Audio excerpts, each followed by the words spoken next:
Well, the holidays have come and gone once again, but if you've forgotten to get that special someone in your life a gift, well, Mint Mobile is extending their holiday offer of half off unlimited wireless. So here's the idea. You get it now, you call it an early present for next year. What do you have to lose? Give it a try at mintmobile.com/switch. Limited time 50% off regular price for new customers. Upfront payment required. $45 for 3 months, $90 for 6 months, or $180 for 12-month plan. Taxes and fees extra. Speeds may slow after 50 gigabytes per month when network is busy. See terms.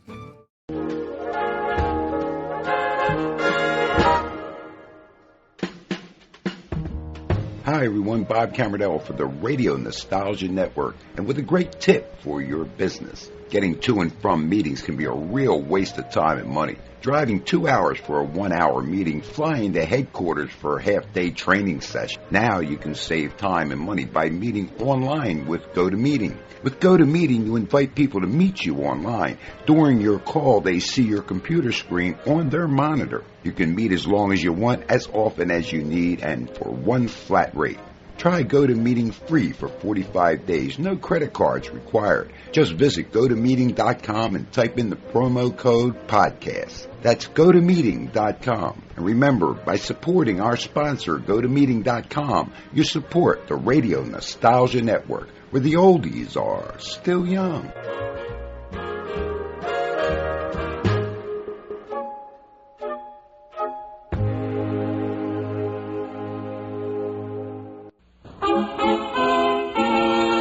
Family Theater presents Lucille Ball and Dean Miller.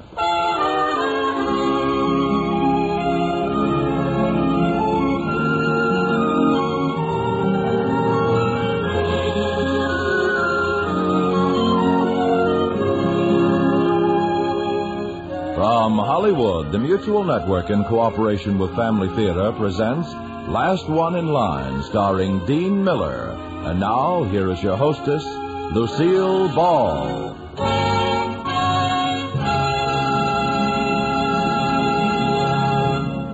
Family Theater's only purpose is to bring to everyone's attention a practice that must become an important part of our lives if we are to win peace for ourselves, peace for our families, and peace for the world. Family Theater urges you to pray. Pray together as a family.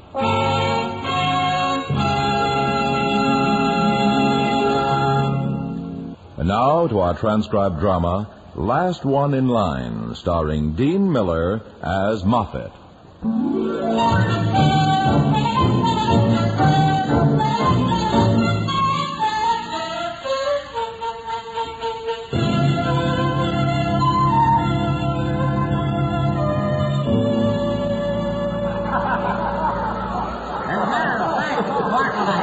Wasn't too bad. Of course, I got a little tired being locked in at every stop. How'd that one get in here?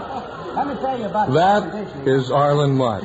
He just might turn out to be this year's favorite comedian. And if he's lucky, he might even stay on top of the heap for a couple of years, long enough to make a stake.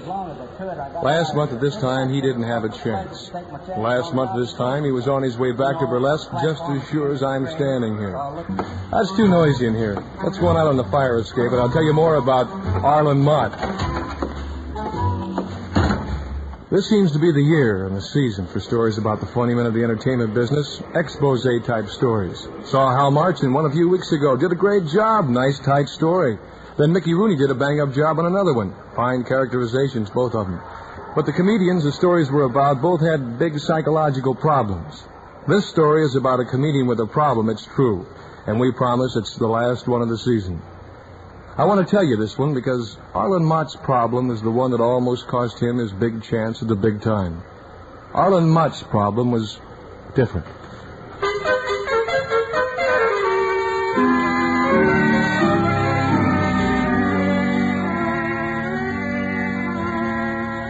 I first met Arlen about a year ago when he came into the office I had on Sunset Boulevard. It was a little second floor 12 by 12 on the inexpensive side of Laurel Canyon. It wasn't much, but then a talent agent doesn't spend much time in his office anyway. In fact, it was just luck that Arlen found me in. At the time, I figured it was his luck, not mine. Look, I'm trying to be honest with you. You want that, don't you? Yes, of course, but I still need an agent. But I don't handle comics. Never have. So, there's always a first time. Yeah. Can you give me one good reason why there should be? Hard enough getting work for an unknown, even if he's a strong dramatic actor. But a comic... Well, I'm not completely unknown. Have you done any pictures? Well, Film, television? How about live television? well, maybe if I could... Radio? Well, just because I Now, have... wait a minute. Maybe you better tell me just exactly what you have done. Or maybe I can tell you. Let me see now. High school plays. Mr. Monk. They thought you were a very funny man on campus. None of that. All right, then. You tell me. Well, I've done a lot of nightclub work. Okay. How'd you start? Now, give it to me straight. Well, I sang a little. I started with a show in the old Waterburn Theater on Detroit Street. Show was called Mid-Century Review. Maybe you heard about it. Mm-hmm. Yeah, go on. Well, the show went on the road, but they didn't take me along, so I stayed with the theater. It went burlesque right after that. They needed the tenor, and I doubled as a comic, and pretty soon I was the featured comic. Along with 30 beautiful girls, count them, 30. All right, but I was the comic. Well, as soon as I could swing it, I cut out, started working the clubs. Yeah. Steady? Well, so far only on weekends, but I'm good, Mr. Moffat. I'm sorry. Just come down to see me work. Once, that's all.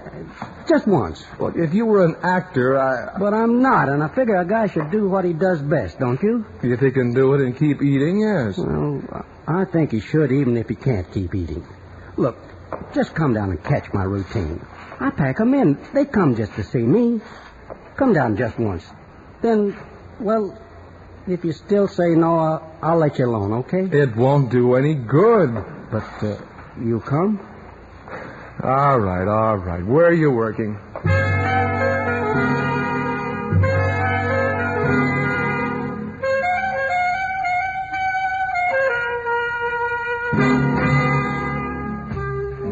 Well, I didn't want to, but I went down to watch him work the following Saturday night. It was at a little hole-in-the-gutter type place on East 61st. It was called Basil's Cave, and the floor show consisted of two people. A middle-aged woman who could play a piano and an electric organ at the same time, and our boy, Arlen Mott. The lady with the keyboards was not so pretty good, but Arlen, well, he looked like he might turn out to be a pretty fair country comedian. Well, at least most of the people laughed in the right places. As soon as he was finished, he headed right for me. Hello, Mr. Mott. You been here long? Well, I heard your routine, if that's what you mean. How'd you like it? I liked it better when Joe Frisco did it 10 years ago. Look, I don't suppose you've got a dressing room, someplace where we could talk. Well, there's the alley. I thought I was in it. Pardon me? Come on, lead the way. Right through this door.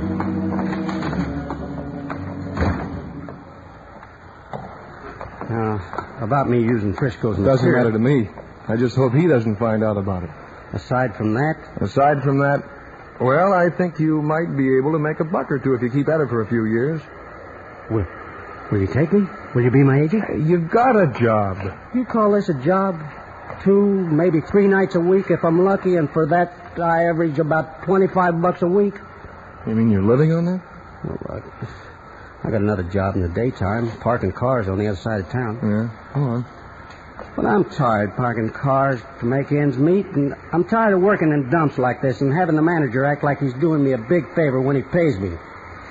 I'm tired of having to use other people's material, too. I'm telling you, Mr. Moffat... You out there, Mott? Yes, sir. Now, who's this?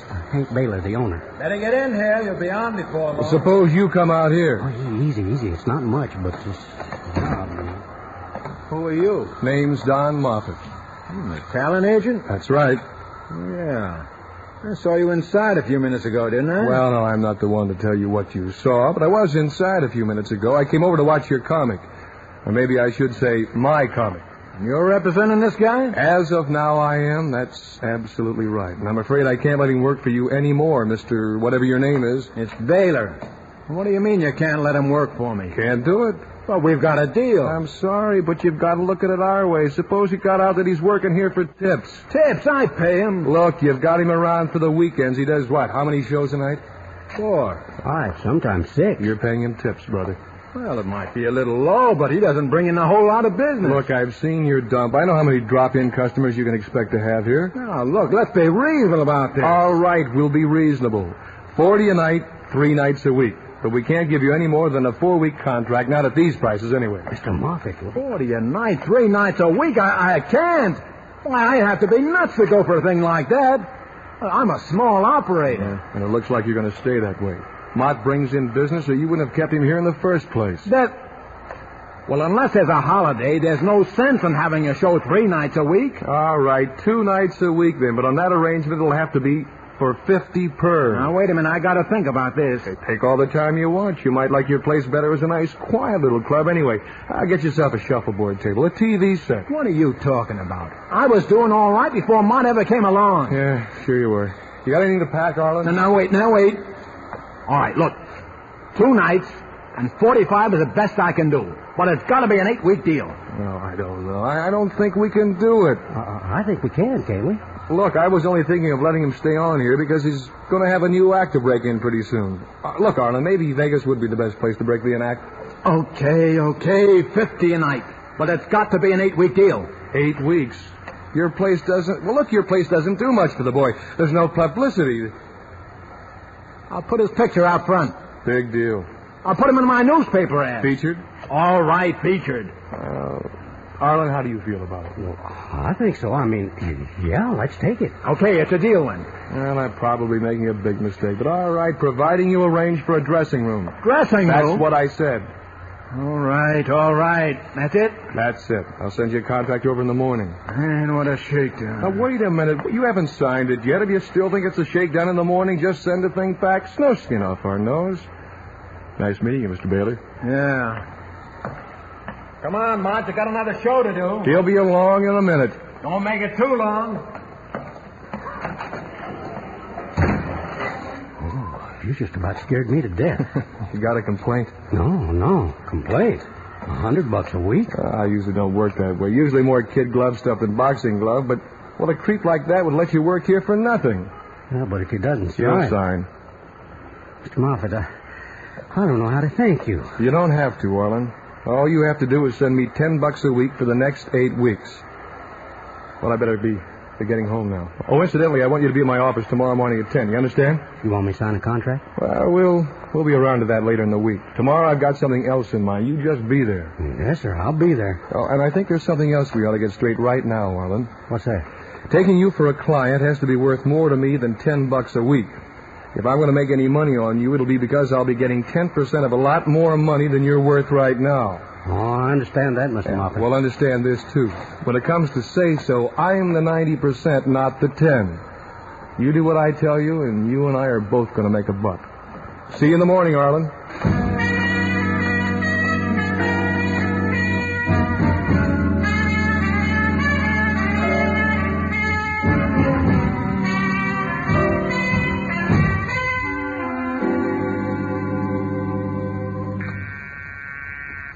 Yeah. Mr. Moffat, there's a Mr. Arlen Mott here to see you.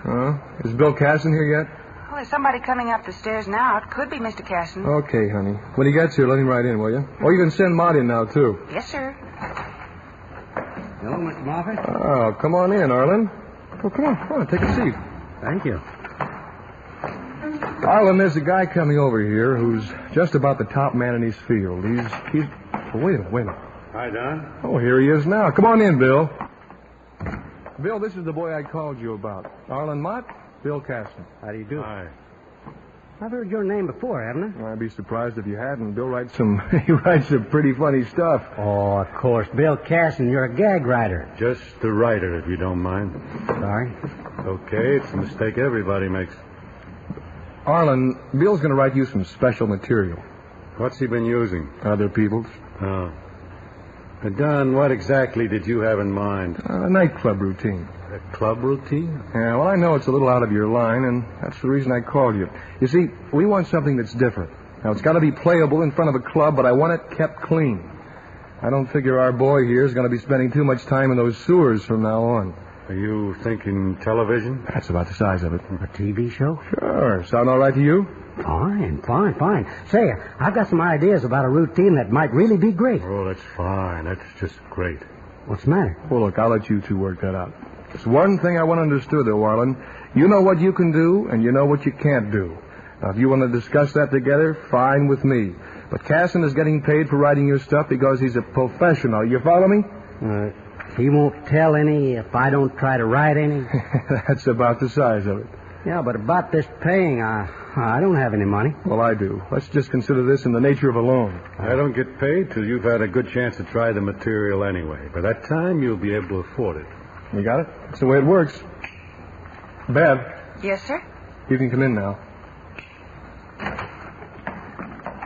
Yes, sir? Did you make that dental appointment all right? Yes, sir. And the others, too.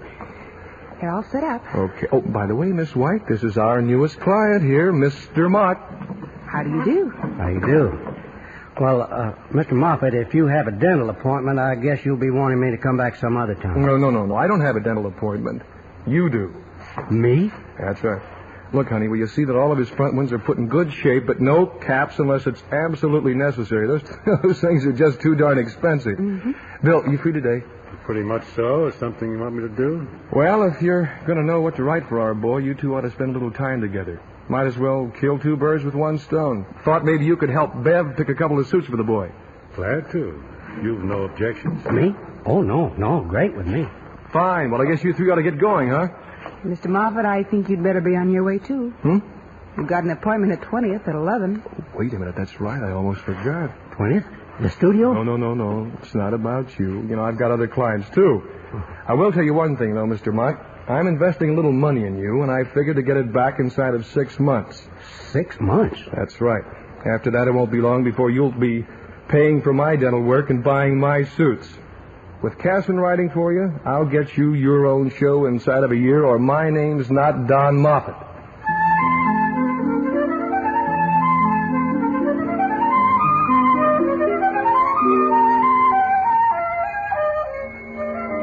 Well, from then on, things went along pretty much as I'd hoped. As a matter of fact, they went on better than I'd hoped. After his 8 weeks at the cave, breaking in the patter Bill had written for him, I got him into a real nice place uptown. He packed him in, too. After that, it was easy getting bookings for him, and it was easy to build him with publicity. Oh, look at that, will you, Don? Did you read what they said about me? That's the best review yet. Yeah, it's fine. A fresh kind of comedy. We're betting on big things for young Mutt. Good, huh? Oh, it's great, but I'd like to remind you that kind of stuff is written for the public at large, not for you to commit to memory. The 5% you pay a press agent just might have a little something to do with stories like that. You know what I mean? No. This is written from the heart. You can see it. Yeah, from the heart, huh? You know, Don, I've been thinking about that 5%. Oh? Yeah, it seems like a lot to pay a guy when you never see him do anything. You see the results, don't you? Oh, no. I'm not so sure we need him.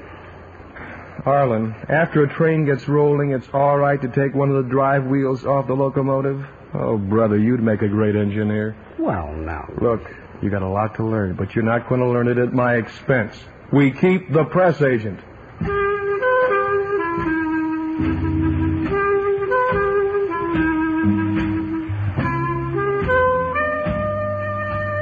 After about 5 months around town, I got him a shot at one of the big hotels in Vegas, where he also knocked him dead up there, too.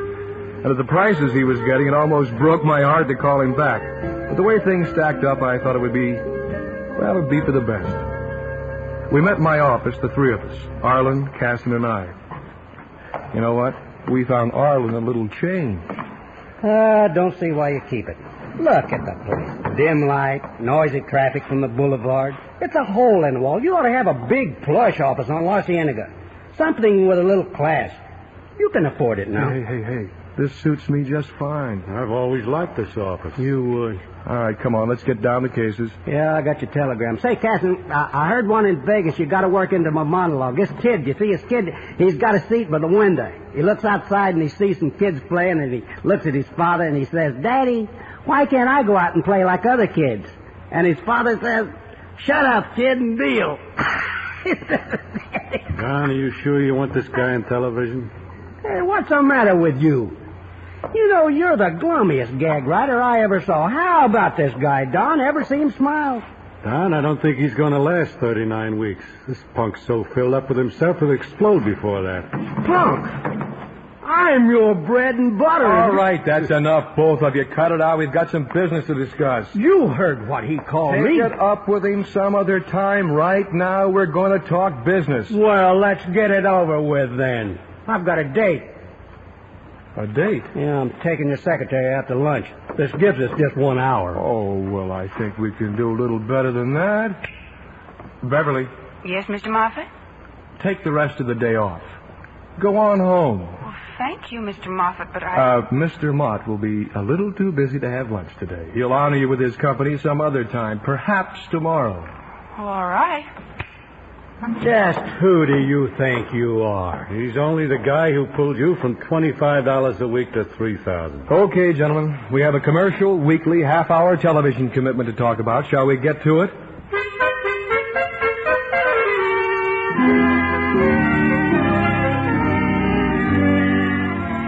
Things went all right for a while. Maybe it was a little rough, but at least we got through the first 2 or 3 shows. And then it happened, just the way Bill Casson said it would. Arlen Mott got so filled up with himself, he exploded. That camera just doesn't move in fast enough. How many times do I have to tell you? Believe me, it looks fine. Fine. The whole gag will fall flat on its face. That's how fine it'll look. You on the camera, try once more. You been like this all day? Directing him is like trying to... Well, it's like nothing I've ever done. I've just about had it with your boy. He's been giving you a real hard time, huh? Not only me. That's the first violin directing the orchestra. The conductor? He couldn't take any more. He walked out. I'm about to. Well, we're going to try the shot again. No! It'll play fine the way it is. Look, so far today, just about everything on the show has been half-baked. The script, the score. Now the direction. Well, it's got to stop someplace. That's all. Where are you going? I'm going home. Money just isn't so important to me that I have to take that from him. Now, wait a second. Let him go. I can drag any guy in from the street and see a better job of direction than he's been showing me. Try it, Mr. Mott. Or try directing it yourself.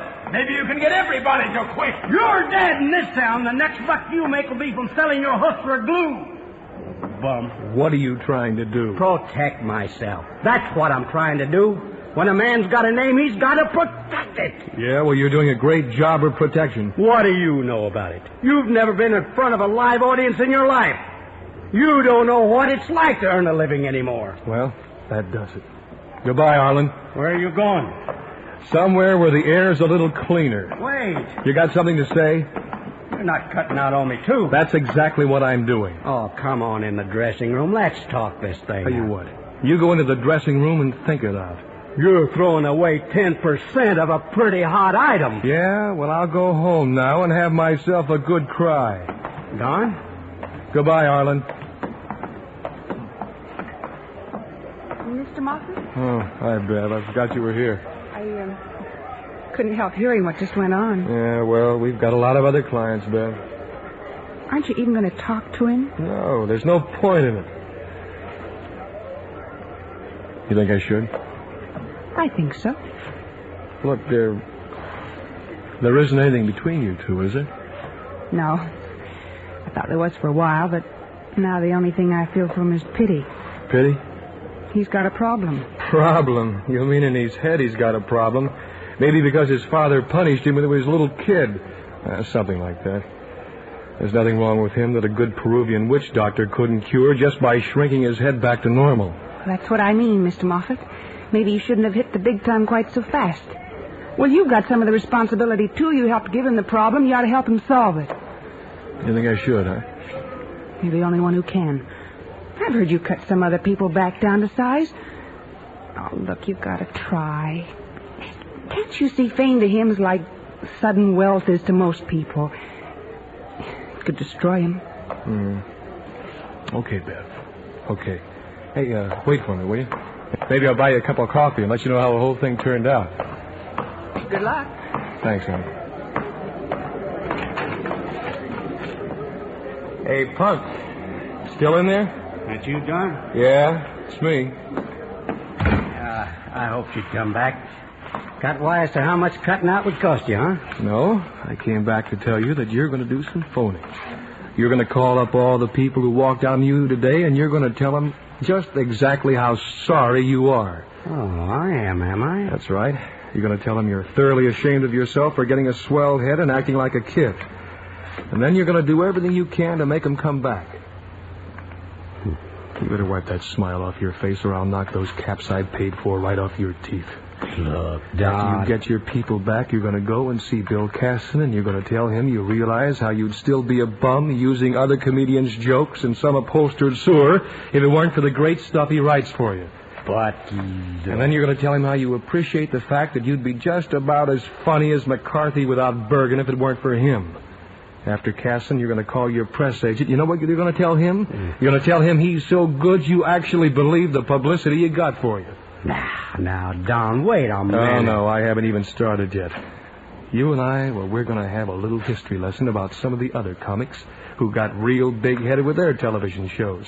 You know what I'm going to do? I'm going to tell you where they're parking cars and where they're washing dishes. And then after that, Arlen, Mr. Big Shot, you and I are going to have a talk about you.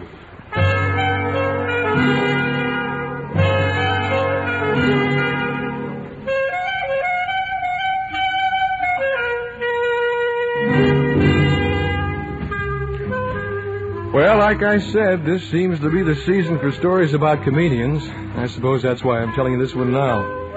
Arlen's problem, well, it was a problem most people have to face at least once in their lifetime. It's got a lot of names: swellhead, vainglory, pride. But no matter what you call it, it's a tough one to whip. I help Arlen beat the thing every week. It's based on a custom invented by the Romans. When a general returned from a successful campaign and made his triumphal entry into Rome, riding his chariot right through the cheering crowds, there'd be a slave squatting in the front of the chariot, out of sight. He'd keep saying the same thing over and over. Remember, thou art only human. We use the same method, only I guess a little bit more so. Well, the show ought to be just about over by now. I guess we better get back inside, huh?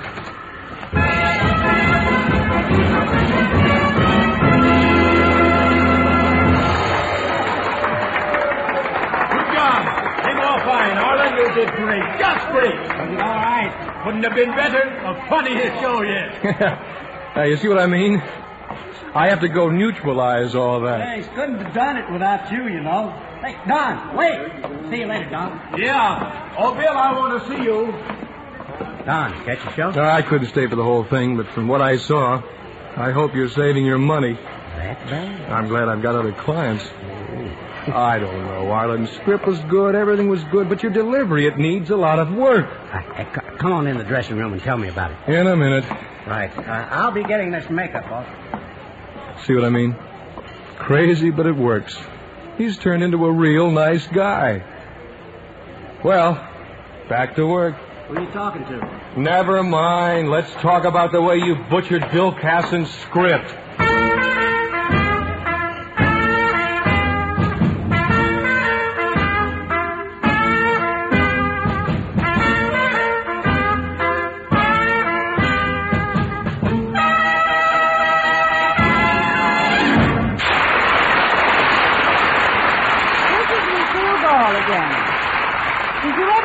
Hedda Hopper whips up a new hat. She takes a couple of everyday, ordinary things, like a tomato or a green apple, mixes it with a bunch of ribbon, and lo and behold, it's suddenly something that would do justice to John Fredericks or Lily Dachet. Lots of husbands have seen their wives do the same thing. And then, too, you read every now and then how some scientist mixes a concoction of ordinary things, a sort of cocktail made of waste products. And out of his magic test tube comes some application never heard of before. Jewels out of sawdust, perfume out of coal tar, medicine out of weeds or mold. You never realize the beauty and the value of things until you experiment, until you try them. That's pretty much the same way about prayer. Have you noticed lately how in the field of medicine, the psychologists and the psychiatrists have been rediscovering the value of prayer?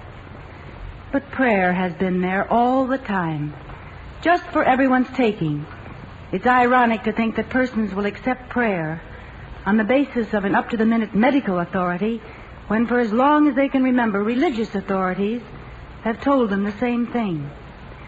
Yes, prayer is one of the forces of life itself, but you've got to use it to get its benefits.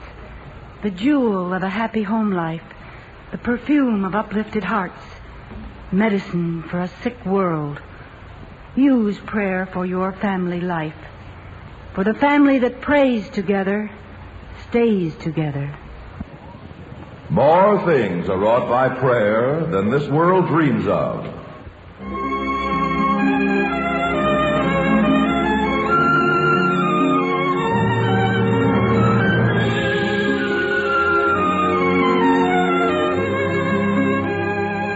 From Hollywood, Family Theater has brought you transcribed Last One in Line, starring Dean Miller.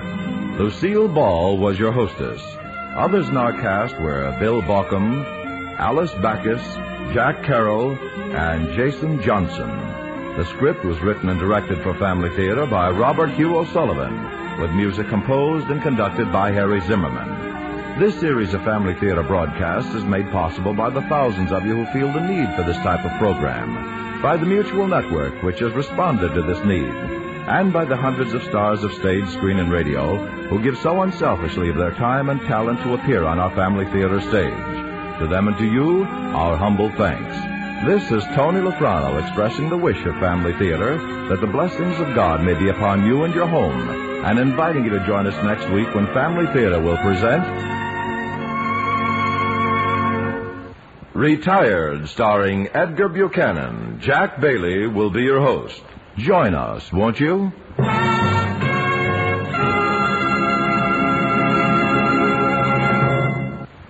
Family Theater is broadcast throughout the world and originates in the Hollywood studios of the world's largest network.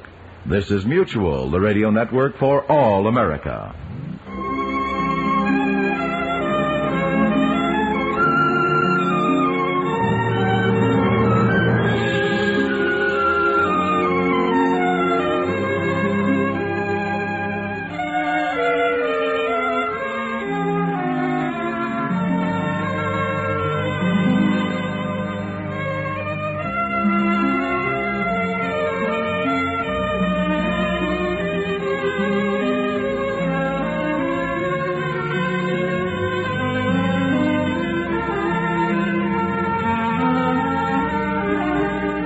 Military life isn't predictable, but earning your master's degree can be. With American Military University's 40-plus flexible online master's programs, you can stay mission-ready while you get market-ready.